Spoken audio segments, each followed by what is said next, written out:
Bonjour à tous, capsule juridique numéro 199 du 25 février 2024. Je vais vous parler aujourd'hui de la France et de la Nouvelle-Zélande. En France, tout d'abord, je voudrais citer une plainte assez inattendue et très intéressante. Un éditeur nommé Patrick Pazin dépose une plainte pénale entre les mains de la procureure de la République de Paris contre Jens Stoltenberg, qui n'est autre donc que le secrétaire général de l'OTAN. Il lui reproche d'avoir menti en affirmant que l'OTAN n'avait jamais promis à la Russie de ne pas s'approcher trop près de ses frontières. La plainte, qui fait 35 pages, débute dans les termes suivants. Je cite. Je suis signé Patrick Pazin, de nationalité française, exerçant la profession d'éditeur, à l'honneur de vous exposer les événements qui me contraignent en mon nom propre et en tant que victime, comme l'immense majorité des Français, à déposer cette plainte.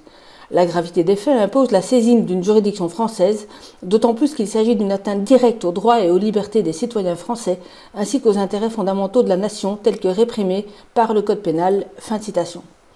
Le plaignant reproche donc à l'OTAN, par la voix de son secrétaire général, d'avoir menti en toute connaissance de cause, ce qui a contribué à provoquer la guerre en Ukraine, guerre qui porte gravement atteinte aux intérêts de la France et des Français. Ce mensonge a notamment été formulé en janvier 2022, soit un mois après que la Russie a envoyé son traité de paix qui a été refusé, et un mois avant que la Russie n'attaque l'Ukraine. À ce moment, un journaliste allemand posait une question à Stoltenberg. Voici la question et la réponse. Donc la question, c'était un journaliste du Spiegel. Il demandait « Mais l'OTAN n'a-t-elle pas exclu dans les années 90 de s'étendre vers l'Est en direction de la Russie ?» Et Stoltenberg répond « C'est tout simplement faux. Une telle promesse n'a jamais été faite. Il n'y a jamais eu un tel accord en coulisses. C'est tout simplement faux. Comment cela pourrait-il être possible ?» Fin de citation. Juste ensuite, la plainte énumère les documents qui prouvent le mensonge et qui prouvent donc dans le même temps la réalité de cette promesse qui avait été faite à l'époque et réitérée à plusieurs reprises, extrait d'ailleurs du site de l'OTAN à l'appui. En conséquence, le plaignant estime, et son argumentation me paraît très solide, même si les relations internationales ne sont pas ma spécialité, que Stoltenberg a aussi violé la charte du traité de l'OTAN, et notamment un article 1er qui dit « Les parties s'engagent, ainsi qu'il est stipulé dans la Charte des Nations Unies, à régler par des moyens pacifiques tous différends internationaux dans lesquels elles pourraient être impliquées, de telle manière que la paix et la sécurité internationale ainsi que la justice ne soient pas mises en danger, et à s'abstenir dans leurs relations internationales de recourir à la menace ou à l'emploi de la force de toute manière incompatible avec les buts des Nations Unies. » Fin de citation. Donc c'est bien le traité de l'OTAN qui renvoie à la Charte des Nations Unies. Selon la plainte, Stoltenberg n'a pas seulement violé la charte de l'OTAN dont on vient de parler, mais aussi donc celle des Nations Unies, qui prévoit quant à elle dans son article 33 un engagement de rechercher une solution négociée à tout conflit par de nombreuses voies énumérées dans l'article, notamment négociation, enquête, médiation, conciliation, arbitrage, règlement judiciaire, etc. Ainsi, puisque l'enquête fait partie de ces moyens envisagés, le plaignant estime que Stoltenberg aurait pu commencer par chercher ce qui avait réellement été dit à la Russie sur cette question dans les années 90, à propos donc de l'expansion de l'OTAN, et ce alors précisément que Poutine avait envoyé en 2021 un projet de traité qui aurait pu mettre fin au conflit, ou du moins faire l'objet de négociations. Une réunion a bien eu lieu concernant ce projet de traité, elle a duré 4 heures, dit-il. Et puis, donc dit-il, c'est l'auteur de la plainte, et puis tout processus s'est arrêté, l'OTAN affirmant que seule la Russie devait s'engager dans la désescalade, mais refusant toute discussion. Alors, la plainte continue avec de très très nombreuses informations réellement passionnantes à lire, très très bien articulées, et voici un extrait de ce qu'on trouve en dernière page de la plainte. Je cite. « Maintenant que nous les avons exposés pour cette folie meurtrière en Ukraine, la question se pose, à quoi sert l'OTAN ? Contre qui nous protège-t-elle ? D'ailleurs, qui veut nous attaquer ? La Russie ? Soyons sérieux. Sa population est à peine équivalente à celle de la France et celle de l'Allemagne réunies, et bien insuffisante pour mettre en valeur un territoire immense de 17 millions de kilomètres carrés, qui rend d'ailleurs ce pays difficilement défendable. Et pour quelles raisons les Russes nous attaqueraient-ils si nous ne les menaçons pas ? Ou même la Pologne, ou les pays baltes, alors qu'ils disposent d'immenses ressources qu'ils ne peuvent pas mettre en valeur faute d'habitants. Quels autres pays menacent notre territoire ? Nous avons beau chercher. Point de suspension. Et l'armée française, pourtant dotée de la dissuasion nucléaire, ne pourrait y faire face ?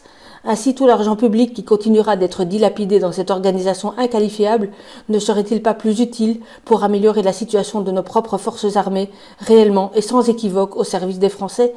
Cette guerre en Ukraine et la présente plainte démontrent que, comme dans le conte d'Hans Christian Andersen, le roi OTAN est nu, et le plus beau cadeau d'anniversaire que les peuples doivent lui offrir, c'est de l'envoyer à la retraite pour ses 75 ans, en profitant de l'article 13. Cela devient même urgent, car c'est en millions de vies contrariées ou détruites que se paye le prix de son existence, dont les générations futures assumeront encore la charge. » Fin de citation. Donc, affaire à suivre, l'éditeur, qui est l'auteur de cette plainte, a également accordé une interview à France Soir. Je vous mets aussi le lien sous ma capsule. Et c'est très intéressant parce que dans l'interview, tout comme d'ailleurs sans doute dans le livre qu'il a publié et que j'ai pas encore lu, mais ça viendra, il retrace le parcours de Stoltenberg. Et pour ma part, j'avais complètement oublié qu'il avait aussi été à la tête de Gavi, donc l'Alliance pour la vaccination de Bill Gates et consorts. Voilà, le monde est petit, hein, comme d'habitude. Et notez que Patrick Pazin est donc aussi l'auteur d'un ouvrage qui s'intitule « Guerre en Ukraine, la responsabilité criminelle de l'Occident, nos options pour stopper la crise ».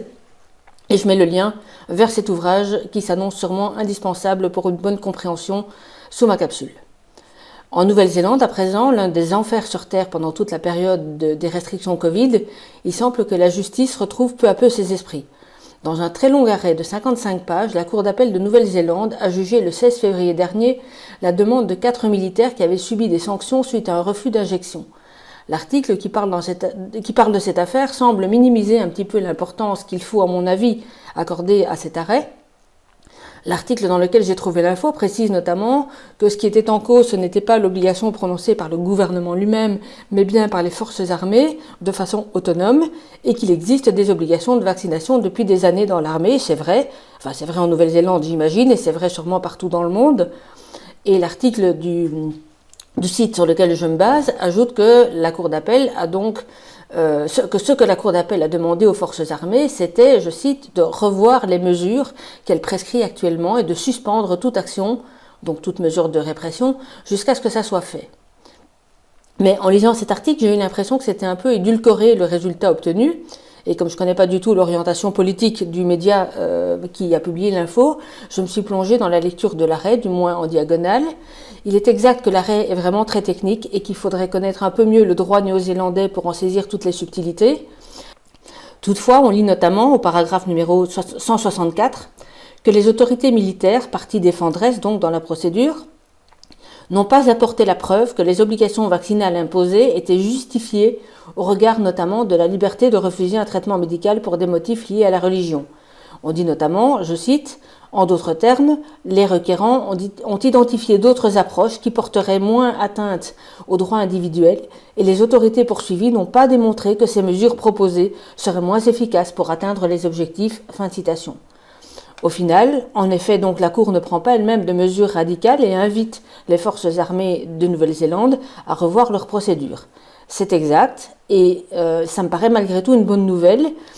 En outre, aucune sanction ni mesure contraignante ne peut donc être prise à l'encontre des 4 militaires qui ont lancé l'action avant que les forces armées n'aient avancé à ce sujet. Alors cette lecture de l'arrêt n'engage que moi. Je vous invite à lire l'article complet qui lui était donc un peu plus modéré que mes propos.